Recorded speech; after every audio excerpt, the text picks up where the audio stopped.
नमस्कार साथियों। आज हम देखेंगे कि शाला प्रवेश गृह संपर्क अभियान के अंतर्गत सर्वे में जो समस्याएं आ रही हैं, जो कठिनाइयां आ रही हैं, जो प्रश्न लगातार शिक्षकों से आ रहे हैं, उनके क्या उत्तर हो सकते हैं। राज्य शिक्षा केंद्र के द्वारा ऐसे 33 लाख बच्चों का सर्वे कराया जा रहा है जो समग्र पोर्टल पर जिनकी आईडी है, परंतु वो किसी भी स्कूल से लिंक नहीं है, यानी मैप नहीं है। तो सबसे पहले तो मैं आप सभी को गुजारिश करूंगा कि आप अपने क्षेत्र में जहां भी आप सर्वे कर रहे हैं, चाहे वो शासकीय स्कूल हैं, चाहे वो अशासकीय स्कूल हैं, चाहे वो नगरीय क्षेत्र हैं, चाहे वो ग्रामीण क्षेत्र हैं, उस क्षेत्र में स्थित जितने भी शासकीय अशासकीय विद्यालय हैं, उन सभी में दर्ज 100% छात्रों को सबसे पहले आप मैप करा लीजिए। जैसे ही आप मैप करा लेंगे तो आपकी सर्वे सूची आधी से भी कम रह जाएगी, क्योंकि इस सूची में वही बच्चे हैं जो विद्यालय में पढ़ रहे हैं परंतु कहीं भी मैप नहीं है, या वे बच्चे हैं जिनका अभी तक शाला में प्रवेश नहीं हुआ है, और शाला त्यागी की सूची में वे बच्चे हैं जो 2 साल पहले तक पढ़ रहे थे लेकिन अभी वो कहीं पर भी दर्ज मैप नहीं है, यानी कहीं भी नहीं पढ़ रहे हैं।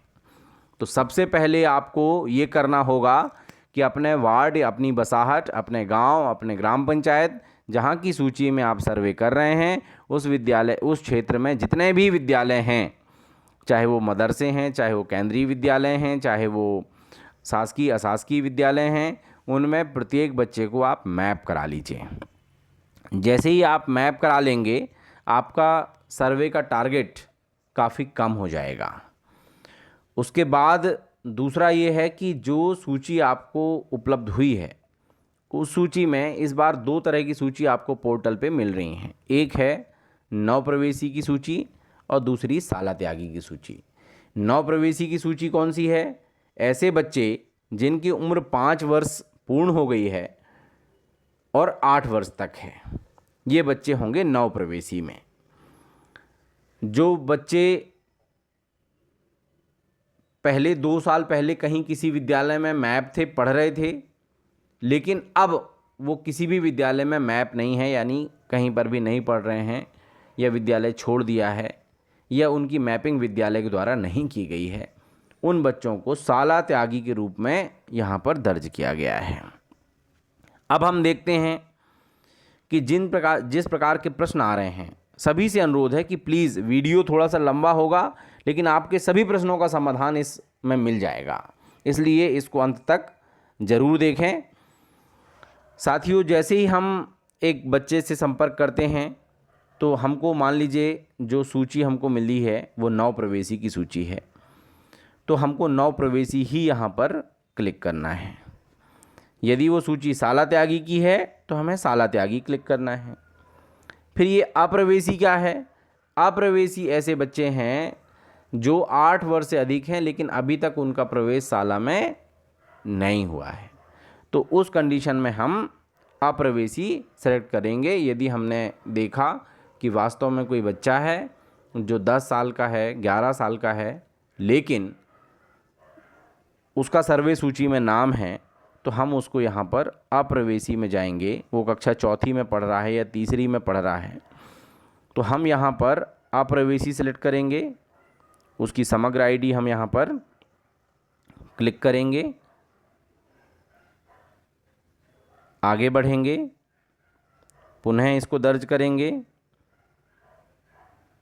और बच्चे से भेंट हुई, प्रवेश हेतु लक्षित है लिखेंगे, आगे जाएंगे। जैसे ही हम आगे बढ़ते हैं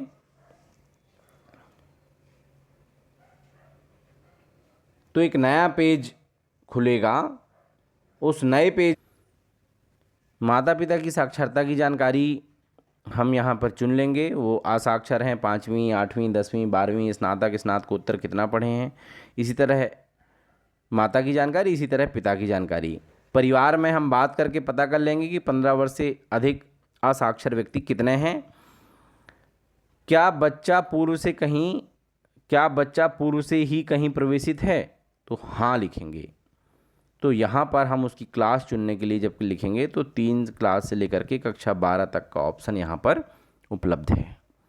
ये ऑप्शन केवल आपको अप्रवेशी में मिलेगा यहाँ पर कि किस जगह पर किस क्लास में वो उपलब्ध है, यदि वो किस क्लास में वो पढ़ रहा है, यदि हमने उसे अप्रवेशी में लिया है तो।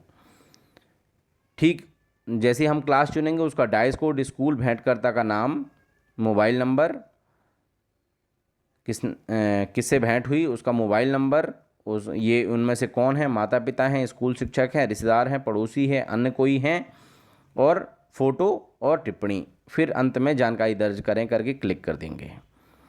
अब हम सपोज़ हम यहाँ जाते हैं कि वो अप्रवेशी बच्चा नहीं है, नवप्रवेशी बच्चा है।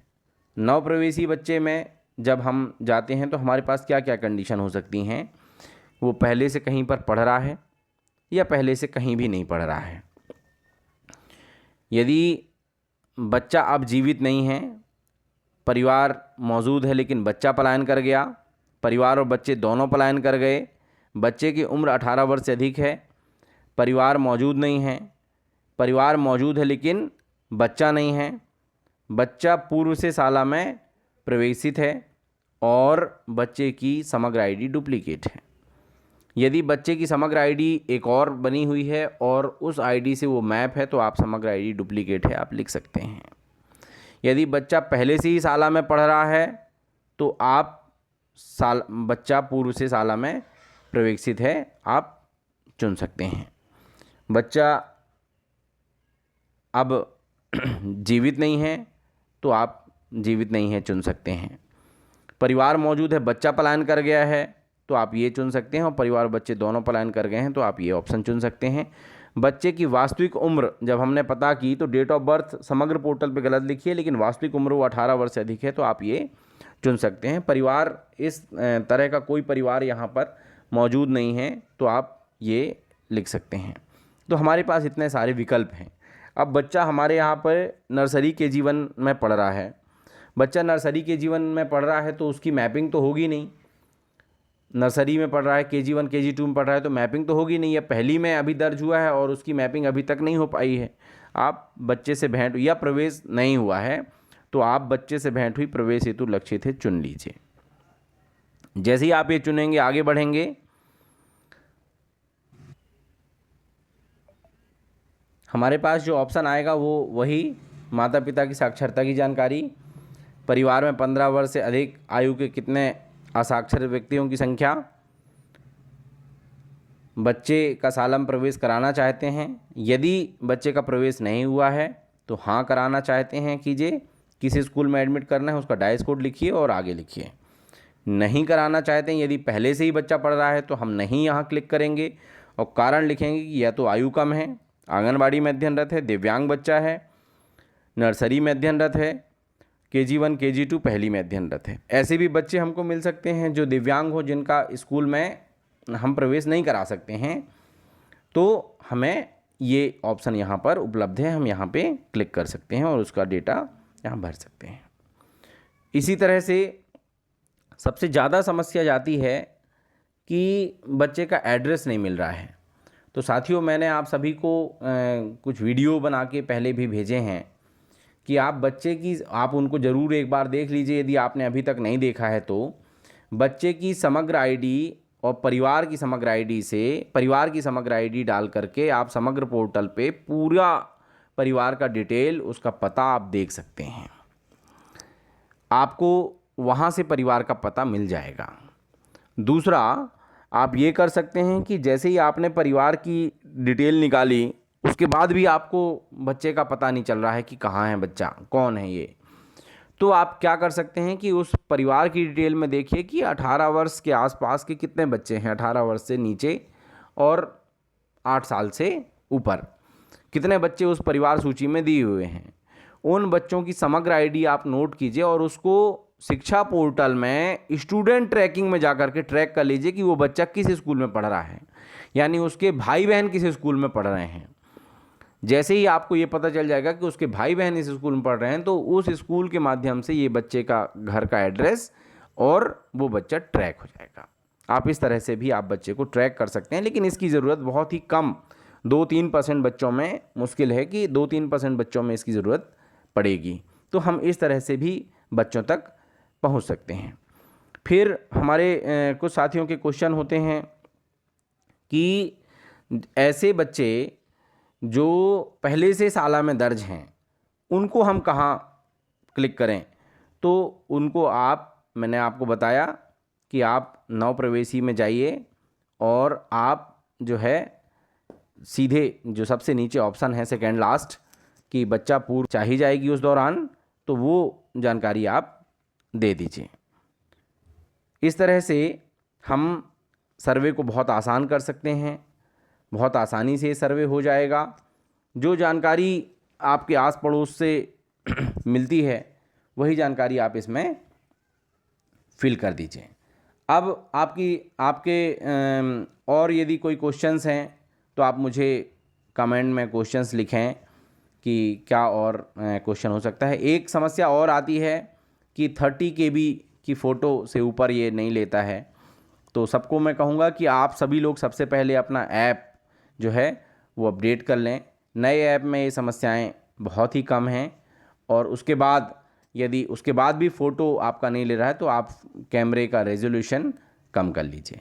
कुछ साथी प्रश्न कर रहे हैं कि क्या कैमरे से ली हुई फ़ोटो ली जा सकती है। तो बिल्कुल नहीं ली जा सकती है। इसमें आपको सर्वे के दौरान फील्ड पर ही फ़ोटो लेनी पड़ेगी जो जियो टैग की फ़ोटो है। अतः कैमरे की या स्टोर की हुई फ़ोटो पहले से नहीं चलेगी। कुछ साथियों के क्वेश्चंस हैं कि अब जो है पेरेंट्स उस बच्चे को कोविड काल है उसको नहीं पढ़ाना चाहते हैं, तो इस कंडीशन में आपको उसको मोटिवेट करना पड़ेगा और मोटिवेट करके आपको कोई ना कोई स्कूल आपको दर्ज करना पड़ेगा। उनसे पूछ लीजिए कि किस स्कूल में नाम लिखाना चाहते हैं, वही स्कूल का डाइस कोड आप उसमें दे दीजिए। तो इस तरह से साथियों हम सर्वे को समझ सकते हैं कि हमने यहाँ पर यदि गलती नहीं की नव प्रवेशी, शाला त्यागी, अप्रवेशी चुनने में, जो लिस्ट आपने ली है वही लिस्ट आप यहाँ पर हेडिंग क्लिक करेंगे तो आपको आगे कोई समस्या नहीं होगी। इस तरह से आप 1 बाय 1 आप हर बच्चे को फीड कर सकते हैं। मैं एक शाला त्यागी बच्चे का सर्वे इसमें फीड करके बताता हूँ कि किस तरह से करेंगे। तो जैसे हमने एक बच्चे का शाला त्यागी लिया, हम इसी को मान लेते हैं वो शाला त्यागी है। बच्चे से भेंट हुई, पता चला कि वो शाला त्यागी है, पहले पढ़ रहा था अब नहीं पढ़ रहा है। तो आगे जाएंगे,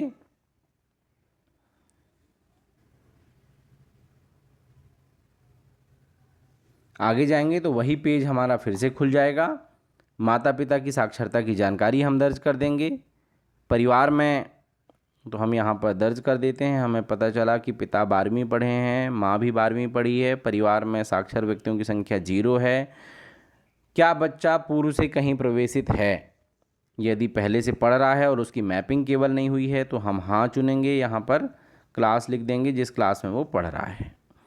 और यदि वो नहीं प्रवेशित है तो हम नहीं चुनेंगे और यहाँ पे कारण लिख देंगे। तो ये कारण हो सकते हैं, उसका बाल विवाह हो गया है, बच्चों की विकलांगता या लंबी बीमारी उसका कारण है जिस कारण उसने पढ़ाई छोड़ दी है, भाई बहन या बच्चों की देखभाल, जानवर चराना, खेती के काम में या कृषि मजदूरी या अन्य दैनिक मजदूरी करना, परिवार कमज़ोर आर्थिक स्थिति, परिवार पलायन, लंबे समय तक गांव से बाहर रहना, सामाजिक सोच जिसके कारण माता पिता विशेषकर लड़कियों की शिक्षा के प्रति उदासीन हैं, शैक्षिक सुविधाओं का अभाव या अधिक दूरी, शाला में पढ़ाई नहीं होना, शाला का वातावरण अच्छा ना होना, शिक्षकों का व्यवहार अच्छा ना होना और अन्य कारण।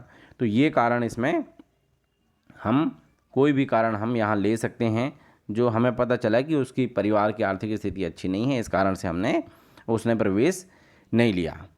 बच्चे का प्रवेश क्या अब, उस समय तो नहीं लिया इस कारण से पढ़ाई छोड़ दी थी, क्या अब कराना चाहते हैं? तो हाँ कराना चाहते हैं तो स्कूल का डाइस कोड और किस क्लास में कराना चाहते हैं वो क्लास, और मान लीजिए हम 8वीं में कराना चाहते हैं।